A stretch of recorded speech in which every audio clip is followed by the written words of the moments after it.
Donc, nous venons de restituer une étude d'impact des mesures incitatives pour la réduction des émissions de gaz à effet de serre dans le transport terrestre au Sénégal. Cette étude intervient dans un contexte marqué par la structuration du PSE vert qui a été faite par le BOSS en 2022 et il manquait dans cette structuration-là la prise en compte d'un maillon extrêmement important au Sénégal qui est le transport terrestre.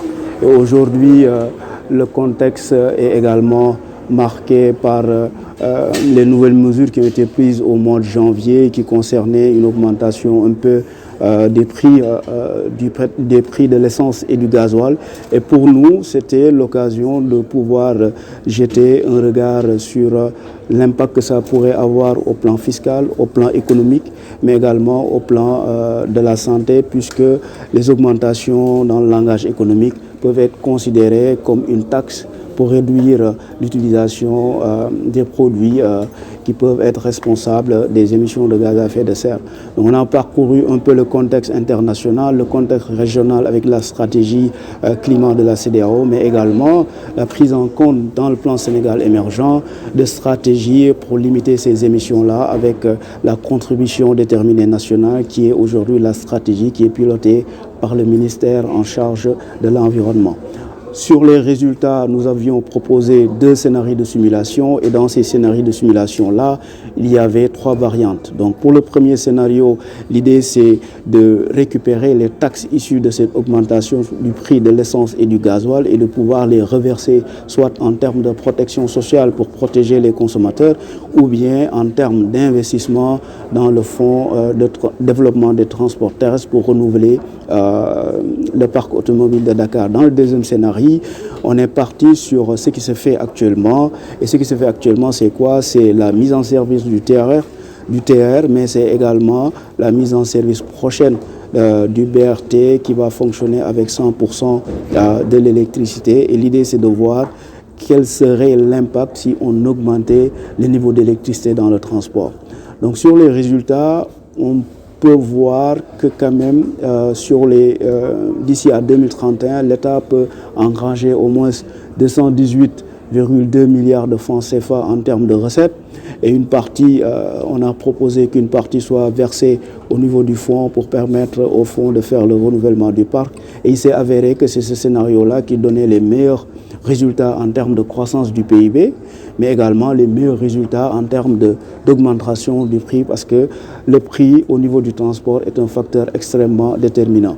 Au niveau des émissions, par contre, ce scénario n'a pas beaucoup d'effet sur la réduction des émissions de gaz à effet de serre. Comme vous le savez, cette différence entre le prix de l'essence et le prix du gasoil va faire en sorte que les particuliers, en tout cas les entreprises ou les ménages, vont plus opter pour l'utilisation du gasoil qui est moins cher. Et ça, c'est à mettre à l'actif ce qu'on appelle la rationalité des agents économiques.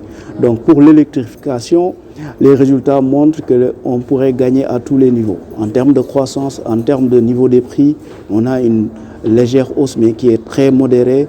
Mais surtout, en termes d'émissions, nous arrivons à avoir des gains d'émissions évalués entre 883 000 tonnes et 1,5 million de tonnes de CO2 qui pourraient nous permettre, si on le valorise sur le marché carbone, de tirer entre 8 à 35 milliards si la tonne de carbone est à $15 ou bien en 35 milliards et 63 milliards si la tonne de carbone est évaluée à $70 la tonne. Quels sont les moyens de transport qui émettent beaucoup plus de gaz à effet de serre? Oui, nous avons survolé un peu la situation du secteur en utilisant une panoplie de bases de données. D'abord, la matrice de comptabilité sociale de l'ANSD qui a été vraiment un élément déterminant dans le cadre de cette étude.